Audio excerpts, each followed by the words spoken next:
শুভ দুপুর বন্ধুরা। তো আজকে দেখিয়ে দিই আমি কি রান্না করেছি। তো এখানে হচ্ছে ভাতের মধ্যে আমার ছেলের একটা ডিম সেদ্ধ,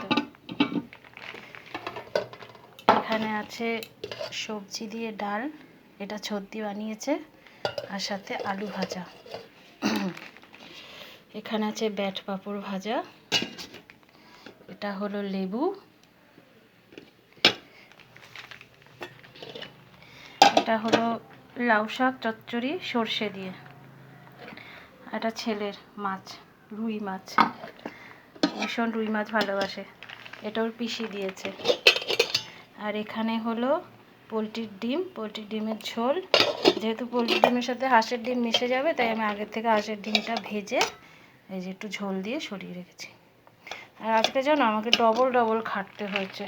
এই সবজির ডাল খাবে না বলে ছেলের জন্য যে পেঁয়াজের ডাল, আর কালকে বোয়াল মাছটা পুরোটা কেউ খায়নি দুপুরবেলা, সেটাকে আবার আমি পেঁয়াজ টমেটো কুচি দিয়ে লঙ্কার গুঁড়ো দিয়ে ঠিক করেছি। ডবল খাটতে হয়েছে আমাকে আজকে। কার ভালো লাগে বলো ডবল খাটতে?